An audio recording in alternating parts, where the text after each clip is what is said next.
नमस्कार मित्रांनो, स्वागत आहे तुमचं माझ्या YouTube चॅनलवरती ज्याचं नाव आहे मास्टर टेक कोडिंग। या व्हिडिओमध्ये आपण इन्क्रीमेंट डिक्रीमेंट हे जे ऑपरेटर्स आहेत त्या ऑपरेटरचे ॲप्टिट्यूड क्वेश्चन्स बघणार आहेत। ह्या ऑपरेटरवरती इन्क्रीमेंट डिक्रीमेंट ऑपरेटरवरती सगळ्यात जास्तीत जास्त क्वेश्चन कंपनीमध्ये ॲप्टिट्यूडचे क्वेश्चन्स विचारले जातात। तर चला स्टार्ट करूया आपण इन्क्रीमेंट डिक्रीमेंट ऑपरेटरचे जे काय ॲप्टिट्यूड क्वेश्चन्स आहेत ते क्वेश्चन्स बघा। पहिला जो क्वेश्चन काय सांगितलेला आहे, what will be the output of the program, म्हणजेच काय हा प्रोग्राम तुम्हाला दिलेला आहे आणि ह्या प्रोग्रामचा आउटपुट काय येईल हे तुम्हाला काय सांगायचं आहे। बघा, जर सपोज तुम्ही माझे जर सी प्रोग्रामिंगचा प्लेलिस्ट जर तुम्ही बघत असाल तर या ॲप्टिट्यूडचा जर आन्सर तुम्ही लगेच देऊ शकता। ओके, तर चला चालू करूया। बघा, पहिल्यांदा काय विचारलंय तुम्हाला, एक एक्सप्रेशन दिलाय। काय एक्सप्रेशन दिलाय की b equal two plus plus ए। आता बघा, हा जो एक्सप्रेशन आहे या एक्सप्रेशनला आपण काय म्हणतोय, प्री इन्क्रीमेंट म्हणतो। मग आता प्री इन्क्रीमेंट कशा पद्धतीनं काम करतोय, तर बघा प्री इन्क्रीमेंट स्वतःमध्ये जी व्हॅल्यू आहे ती व्हॅल्यू 1 न पहिल्यांदा काय करून घेतो, इन्क्रीमेंट करून घेतो आणि मग तो दुसऱ्या व्हेरिएबलला असाइन करतो। म्हणजेच काय बघा, ए ची व्हॅल्यू किती आहे आता 5 आहे, तर पहिल्यांदा स्वतःमध्ये 1 ने इन्क्रीमेंट करून घेतो, म्हणजे ए ची व्हॅल्यू किती होणार 6 होणार आणि मग तो असाइन कुणाला करणार, बी ला करणार। म्हणजे याचा आउटपुट काय हो, ए ची व्हॅल्यू हे 6 असणार आहे आणि बी ची व्हॅल्यू काय असणार आहे, 6 असणार आहे। क्लिअर झालं? प्री इन्क्रीमेंट कशा पद्धतीनं काम करतोय, पहिल्यांदा स्वतःमध्ये 1 न व्हॅल्यू इन्क्रीज करतो आणि मग तो दुसऱ्या व्हेरिएबलला काय करतोय, असाइन करतो। ओके, चला तर आपण नेक्स्ट प्रोग्राम बघूया, प्रॉब्लेम बघूया। आता हा जो प्रॉब्लेम आहे हेही सेम आहे की काय, याचा आउटपुट आपल्याला बघायचा आहे आणि ए आणि बी ची व्हॅल्यू आपल्याला काय करायचं आहे, फाइंड आउट करायचा आहे। मग आता इथं एक्सप्रेशन काय दिला हो की b equal to a plus plus. मग आता हा जो एक्सप्रेशन आहे या एक्सप्रेशनला आपण म्हणतोय काय हो, पोस्ट इन्क्रीमेंट। मग आता पोस्ट इन्क्रीमेंट काय करतोय की स्वतःमध्ये जी व्हॅल्यू आहे ती व्हॅल्यू पहिल्यांदा दुसऱ्या व्हेरिएबलला काय करतोय, असाइन करतो आणि मग स्वतःमध्ये काय करून घेतोय, 1 न इन्क्रीमेंट करून घेतो। मग आता ए ची व्हॅल्यू किती आहे, 5 आहे। मग पोस्ट इन्क्रीमेंट काय करतोय, तर पहिल्यांदा स्वतःमध्ये जी व्हॅल्यू आहे ती व्हॅल्यू दुसऱ्या व्हेरिएबलला काय करतोय, असाइन करतोय। म्हणजेच काय झाला की बी ची व्हॅल्यू 5 झाला आणि मग तो स्वतःमध्ये काय करून घेतोय, 1 न इन्क्रीमेंट करून घेतोय। म्हणजे ए ची व्हॅल्यू किती झाली हो, 6 झाली। म्हणजे याचा आउटपुट काय येणार, ए ची व्हॅल्यू 6 आणि बी ची व्हॅल्यू काय असणार आहे हो, 5। मग हा पोस्ट इन्क्रीमेंट आहे। पोस्ट इन्क्रीमेंट काय करतोय, स्वतःमध्ये जी व्हॅल्यू आहे ती व्हॅल्यू पहिल्यांदा दुसऱ्या व्हेरिएबलला देतोय आणि मग स्वतःमध्ये काय करून घेतोय, 1 न इन्क्रीमेंट करून घेतोय। ओके, चला नेक्स्ट आपण प्रॉब्लेम बघूया। आता बघा, हा जो प्रॉब्लेम दिलेला आहे तो काय बघा की b equal to minus minus ए। मग हा जो एक्सप्रेशन तुम्हाला दिलेला आहे हा एक्सप्रेशन आहे प्री डिक्रीमेंट। हा जो एक्सप्रेशन आहे काय हो, प्री डिक्रीमेंट। आता प्री डिक्रीमेंट काय काम करतोय की स्वतःमध्ये जी काय व्हॅल्यू आहे ती व्हॅल्यू 1 न डिक्रीमेंट करून घेतो आणि मग तो दुसऱ्या व्हेरिएबलला काय करून घेतोय, असाइन करून घेतोय। मग आता बघा, ए ची व्हॅल्यू किती आहे हो, 5 आहे। मग स्वतः पहिल्यांदा प्री डिक्रीमेंट काय करतोय, स्वतःमध्ये पहिल्यांदा 1 न डिक्रीमेंट करून घेतो आणि मग तो दुसऱ्या व्हेरिएबलला काय करतोय, असाइन करतोय। म्हणजेच ह्या ठिकाणी बी ची व्हॅल्यू किती झाली, 4 झाली आणि ए ची व्हॅल्यू किती झाली हो, 4 झाली। मग ह्या पद्धतीनं काय हो, जो प्री डिक्रीमेंट ऑपरेटर आहे तो प्री डिक्रीमेंट ऑपरेटर काय करतोय, काम करतोय। ओके, चला तर आपण नेक्स्ट प्रॉब्लेम बघूया। आता नेक्स्ट प्रॉब्लेम काय दिलेला आहे बघा की b equal to a minus minus. मग आता हा जो एक्सप्रेशन आहे या एक्सप्रेशनला आपण म्हणतोय पोस्ट डिक्रीमेंट। मग आता पोस्ट डिक्रीमेंट काय काम करतोय की स्वतःमध्ये जी काय व्हॅल्यू आहे ती व्हॅल्यू पहिल्यांदा दुसऱ्या व्हेरिएबलला काय करतोय, असाइन करतो आणि मग स्वतःमध्ये काय करून घेतोय, एक न व्हॅल्यू डिक्रीमेंट करून घेतो. मग आता इथं बघा की ए ची व्हॅल्यू किती आहे, 5 आहे. मग पोस्ट डिक्रीमेंट काय करतोय, पहिल्यांदा जी 5 ही स्वतःमध्ये जी व्हॅल्यू आहे ती व्हॅल्यू दुसऱ्या व्हेरिएबलला काय करतोय, असाइन करून घेतो आणि मग तो स्वतःमध्ये काय करून घेतोय, एक न डिक्रीमेंट करून घेतो. मग आता इथं ए ची व्हॅल्यू किती होणार, 4 होणार आणि बी ची व्हॅल्यू किती राहणार, 5. ओके, क्लिअर झालं, आता समजलं. ओके, चला नेक्स्ट प्रॉब्लेम काय आहे बघा.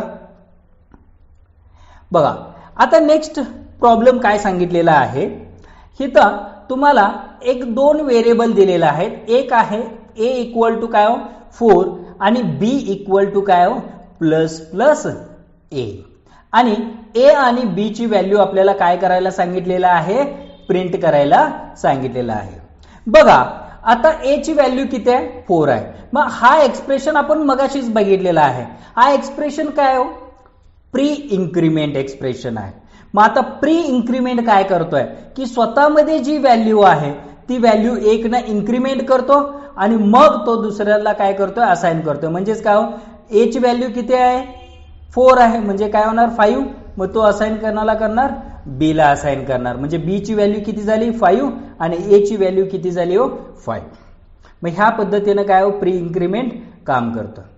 ओके, चला नेक्स्ट आपण प्रॉब्लेम बघूया. बघा इथं एक व्हेरिएबल दिलाय काय की ए इक्वल टू 2 ही व्हॅल्यू दिलाय आणि बी इक्वल टू काय की plus plus A multiply by 5 हा एक्सप्रेशन दिलेला आहे. मग आपल्याला काय विचारलंय, बी ची व्हॅल्यू विचारलेला आहे. मग आता बघा पहिल्यांदा जो काय आपला प्री इन्क्रीमेंट आहे तो प्री इन्क्रीमेंट वर्क होतो. मग आता प्री इन्क्रीमेंट आपल्याला माहित आहे की काय करतो की स्वतःमध्ये जी काय व्हॅल्यू आहे ती व्हॅल्यू एक न इन्क्रीमेंट करतो आणि मग जे काही एक्सप्रेशन आहे तो एक्सप्रेशन सॉल्व्ह करतो. मग आता स्वतःमध्ये जी काय व्हॅल्यू आहे ती व्हॅल्यू काय होणार आहे, एक ने इन्क्रीमेंट होणार आहे. म्हणजेच किती होणार 3 होणार इनटू आता 5 आहे म्हणजेच किती झाला 3 इंटू 5 15 आणि बी मध्ये तो काय होणार, असाइन होणार. मग बी ची व्हॅल्यू किती येणार आहे 15. मग ह्या पद्धतीनं हा एक्सप्रेशन जो आहे तो वर्क होतो. चला आता आपण नेक्स्ट प्रोग्राम बघूया. नेक्स्ट प्रॉब्लेम काय दिलेला आहे बघा. आपल्याला x इक्वल टू काय दिलेला आहे 10 ही व्हॅल्यू दिलेला आहे आणि प्रिंट मध्ये आपल्याला सांगितलेलं आहे की काय plus plus x plus x ह्या पद्धतीनं. ओके, आता आपल्याला माहित आहे हा काय तुमचा प्री इन्क्रीमेंट आहे. मग प्री इन्क्रीमेंट आपल्याला काय करतोय माहित आहे, प्री इन्क्रीमेंट काय करतो की स्वतःमध्ये जी काय व्हॅल्यू आहे ती व्हॅल्यू एक ने इन्क्रीमेंट करतो. म्हणजेच आता एक्स मध्ये व्हॅल्यू किती आहे 10 आहे. मग स्वतःमध्ये पहिल्यांदा एक ने इन्क्रीमेंट करणार म्हणजेच किती झाला 11 झाला. प्लस आता एक्स ची व्हॅल्यू किती झाली, पहिल्यांदा 10 होती, आता एक्स ची व्हॅल्यू किती झाली, एक ने इन्क्रीमेंट झाली म्हणजे 11 झाली.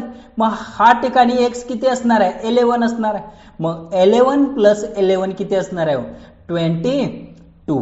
मग ह्या पद्धतीने हा जो प्रॉब्लेम आहे तो प्रॉब्लेम वर्क होतो. चला आता नेक्स्ट प्रॉब्लेम काय दिलाय बघा. एक एक्स मध्ये व्हॅल्यू दिलाय काय 8 आणि वाय आपल्याला फाइंड आउट करायचं आहे. इथं एक्स ची व्हॅल्यू आपल्याला फाइंड आउट करायचं आणि वाय ची व्हॅल्यू फाइंड आउट करायचं. मग आता बघा एक्सप्रेशन काय दिलं आपल्याला मायनस मायनस एक्स प्लस 5 हा एक्सप्रेशन आपल्याला दिलेला आहे. मग आता आपल्याला माहित आहे की हा काय तुमचा प्री डिक्रीमेंट आहे. मग प्री डिक्रीमेंट काय करतोय की पहिल्यांदा स्वतःमध्ये एक न व्हॅल्यू डिक्रीमेंट करून घेतो. म्हणजेच काय झाला की एक्स ची व्हॅल्यू 8 होता, आता एक्स ची व्हॅल्यू किती होणार आहे 7 होणार. म्हणजे आउटपुटला एक्स ची व्हॅल्यू आपल्याला काय भेटणार 7 भेटणार. आता आपल्याला काय काढायचं आहे वाय ची व्हॅल्यू काढायचं आहे. मग आता वाय एक्स ची व्हॅल्यू किती झाला 7 प्लस 5 म्हणजेच किती झाला 12. मग वाय ची व्हॅल्यू किती असणार आहे तुमचा 12 असणार आणि एक्स ची व्हॅल्यू किती असणार आहे तुमचा 7 असणार आहे. क्लिअर झाला आता कशा पद्धतीनं हा वर्क होतोय. चलो नेक्स्ट आपल्याला प्रॉब्लेम दिलेला आहे बघा. हा प्रॉब्लेम इंटरव्ह्यूला जास्तीत जास्त क्वेश्चन विचारला जातो. हा क्वेश्चन काय दिलाय बघा की इंट ए इक्वल टू 3 आहे ओके, आणि आपल्याला एक्सप्रेशन मध्ये काय प्रिंट करायला सांगितलं, ए ची व्हॅल्यू प्रिंट करायला सांगितलं, प्लस प्लस ए आणि ए प्लस प्लस. बघा एकाच वेळी, ओके, एकाच वेळी एका व्हेरिएबलचे वेगवेगळे एक्सप्रेशन इथं झालेले आहेत.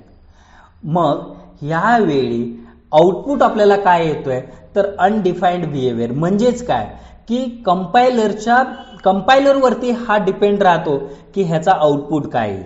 मग इंटरव्ह्यूला अशा पद्धतीचे क्वेश्चन विचारला जातोय, मग त्यावेळी तुम्ही काय सांगणार तर हे सांगणार की ते अनडिफाईन्ड बिहेवियर आहे. अनडिफाईन्ड बिहेवियर म्हणजेच काय की कंपायलरवरती डिपेंड आहे की ह्याचा आउटपुट काय येईल. ओके, बघा ह्याचा आउटपुट कसा येईल. बघा आता ए ची व्हॅल्यू 3 आहे. आता हे आउटपुट असंच येईल हे सांगता येत नाही. तुमचा जो कंपायलर आहे त्या कंपायलरवरती डिपेंड असणार याचा आउटपुट काय येणार. मग आता पहिल्यांदा काय प्रिंट व्हायला लागला, ए प्रिंट व्हायला लागला. म्हणजेच किती प्रिंट होणार, पहिल्यांदा 3 प्रिंट होणार. मग हा जो आहे तो प्लस प्लस ए आहे, मग याचा अर्थ काय झाला, इथं 4 प्रिंट होणार.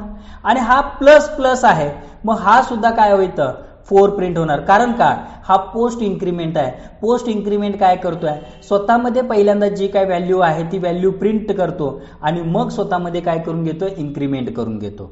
मग आता पहिल्यांदा ए ची व्हॅल्यू 3 होता, इथं प्री इन्क्रीमेंटमुळे ए ची व्हॅल्यू किती झालता, 4 झालता. मग 4 ॲज इट इज. मग ह्या पद्धतीनं आउटपुट यायला पाहिजे. तो डिपेंड आहे तुमचा जो कंपायलर आहे त्या कंपायलरवरती. ओके, क्लिअर आहे. चला आता आपण नेक्स्ट प्रॉब्लेम बघूया. हेच प्रोग्राम, हा जो प्रॉब्लेम आहे हा प्रॉब्लेम जास्तीत जास्त ऍप्टिट्यूडला क्वेश्चन विचारला जातो. काय सांगितलेत बघा की ए ची व्हॅल्यू 5 आहे, बी ची व्हॅल्यू 6 आहे आणि सी ची व्हॅल्यू किती आहे, 2 आहे.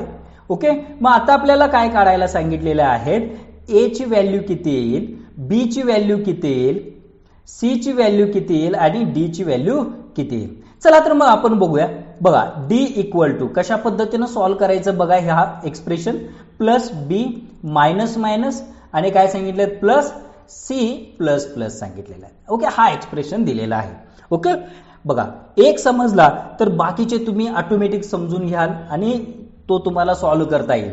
हा जो एक्सप्रेशन आहे हा एक्सप्रेशन काय आहे, प्री इन्क्रीमेंट आहे. मग आपल्याला आता माहित आहे प्री इन्क्रीमेंट काय करतोय, स्वतःमध्ये पहिल्यांदा 1 न व्हॅल्यू इन्क्रीज करून घेतो.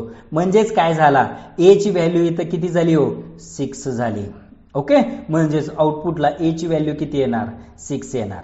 ओके, प्लस बी हा एक्सप्रेशन काय, पोस्ट डिक्रीमेंट आहे. मग पोस्ट डिक्रीमेंट काय काम करतोय, पहिल्यांदा स्वतःमध्ये जी व्हॅल्यू आहे ती व्हॅल्यू ॲज इट इज तो दुसऱ्या व्हेरिएबलला असाइन करणार आणि मग तो स्वतःमध्ये काय करून घेतोय, 1 न डिक्रीमेंट करून घेतो. म्हणजे बी ची व्हॅल्यू किती झाली, 5 झाली. प्लस आता हा एक्सप्रेशन काय आहे की पोस्ट इन्क्रीमेंट आहे. मग पोस्ट इन्क्रीमेंट काय काम करतोय, स्वतःमध्ये जी व्हॅल्यू आहे ती व्हॅल्यू पहिल्यांदा दुसऱ्या व्हेरिएबलला असाइन करतो आणि मग स्वतःमध्ये काय करून घेतोय, 1 न इन्क्रीमेंट करून घेतोय. मग ह्याचा आउटपुट काय येणार, 3 येणार. सी चा आउटपुट किती येणार, 3 येणार. क्लिअर झालं. मग आता काय, ह्यांची बेरीज करायचं आहे. मग किती येणार हो, 6 6 12, 12 2 14. मग डी चा आउटपुट काय येईल, 14 येईल. समजलं हे कशा पद्धतीनं सॉल्व्ह करायचं आहे. ओके, हे जास्तीत जास्त क्वेश्चन हे तुम्हाला ऍप्टिट्यूडला विचारला जातो ह्याच्यावरती. त्यामुळं तुम्हाला समजलं का. चला आणखी एक आपण बघूया कशा पद्धतीनं सॉल्व्ह करता येतं. ओके, बघा इथं काय दिलंय हो की ए ची व्हॅल्यू 11 दिलेलं आहे, बी चं व्हॅल्यू किती दिलेलं आहे, 7 दिलेलं आहे आणि सी ची व्हॅल्यू किती दिलेलं आहे, 9 दिलेलं आहे. मग आपल्याला ए बी सी आणि डी ची व्हॅल्यू आपल्याला काय काढायचं, फाइंड आउट करायचं आहे. मग एक्सप्रेशन काय दिलाय, D equal to minus minus A plus B plus plus plus C plus plus हा एक्सप्रेशन दिलाय. मग आता आपल्याला माहित आहे हा काय हो तुमचा प्री डिक्रीमेंट. मग प्री डिक्रीमेंट काय करतोय, स्वतःमध्ये पहिल्यांदा 1 न व्हॅल्यू डिक्रीमेंट करून घेतो. म्हणजेच किती झाला, 10. मग तो दुसऱ्या व्हेरिएबलला असाइन करतो. मग ए ची व्हॅल्यू किती होणार, 10. पुढे काय आहे, प्लस एक्सप्रेशन आहे. नंतर काय हो, पोस्ट इन्क्रीमेंट आहे. मग पोस्ट इन्क्रीमेंट काय करतोय, स्वतःमध्ये जी व्हॅल्यू आहे ती व्हॅल्यू दुसऱ्या व्हेरिएबलला असाइन करतो. मग स्वतःमध्ये 1 न इन्क्रीमेंट करून घेतो. म्हणजे बी ची व्हॅल्यू किती झाली, 8. नेक्स्ट काय प्लस आहे, मग हा सुद्धा काय आहे तुमचा पोस्ट इन्क्रीमेंट आहे. मग पोस्ट इन्क्रीमेंट काय करतोय, स्वतःमध्ये एक न पहिल्यांदा जी व्हॅल्यू आहे ती व्हॅल्यू असाइन करतो आणि मग स्वतःमध्ये एक न व्हॅल्यू काय करून घेतो, इन्क्रीमेंट करून घेतो. मग आता ह्याचा आउटपुट ऍडिशन किती येलो, 10 आणि 7 17, 17 आणि 9 26. मग डी चा जो व्हॅल्यू येईल तो व्हॅल्यू किती हो, 26. बघा बेरीज बरोबर येतोय का. ओके, क्लिअर झालं, समजलं. चलो नेक्स्ट आपण बघूया. बघा हा जो आउटपुट आहे, या आउटपुट हा प्रोग्राम तुम्ही सॉल्व्ह करायचा आहे आणि ह्याचा आउटपुट काय येईल, ह्याची व्हॅल्यू काय येईल, ए ची व्हॅल्यू काय येईल, बी ची व्हॅल्यू काय येईल, सी ची व्हॅल्यू काय येईल आणि डी ची व्हॅल्यू काय येईल, हे मला कमेंटमध्ये सांगायचं आहे. ए बी सी आणि डी ची व्हॅल्यू काय आहे हे जर तुम्हाला समजलं असेल वरती जे काय असेल तर हा प्रॉब्लेम तुम्हाला समजलाच पाहिजे आणि हे जे व्हॅल्यूज आहेत हे व्हॅल्यूज तुम्ही मला कमेंटमध्ये द्यायचं आहे की हां की याचं आउटपुट काय येईल. ओके, क्लिअर झालं, आता समजला. बघा आणि सॉल्व्ह करून कमेंटमध्ये तुम्ही द्या. आता बघा मी वरती तुम्हाला अनडिफाईन्ड बिहेवियर जे सांगितलेलं होतं, म्हणजेच काय की ते कंपायलरवरती डिपेंड राहतो की आउटपुट. मग हे जे एक्सप्रेशन्स आहेत हे एक्सप्रेशन सगळे कंपायलरवरती डिपेंड असतो.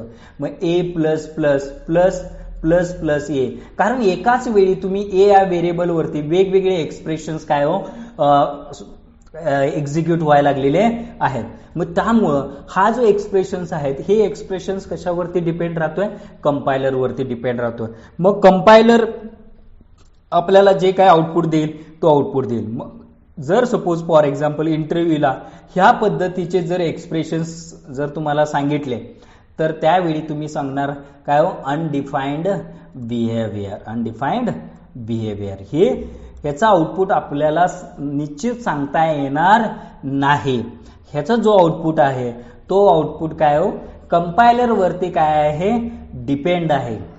ओके, क्लिअर झालं, आता समजलं कशा पद्धतीनं सॉल्व्ह होतं, कशा पद्धतीने इन्क्रीमेंट डिक्रीमेंट वर्क होतोय. ओके, मग हा जो तुम्हाला प्रोग्राम मी दिलेला आहे ह्या प्रोग्रामचं आउटपुट तुम्ही काय हो मला कमेंटमध्ये सांगायचं आहे. ओके, क्लिअर झालं, आता समजलं. ओके, तरी पण तुम्हाला जर सपोज आला नाही तर मला कमेंटमध्ये सांगा, सर ते सॉल्व्ह करून द्या, तर मी ते सॉल्व्ह करून तुम्हाला देईन. क्लिअर, समजला. अशा पद्धतीनं आपला हा इन्क्रीमेंट डिक्रीमेंट ऑपरेटरचा जो सेकंड आपला व्हिडिओ आहे तो व्हिडिओ इथं संपलेला आहे.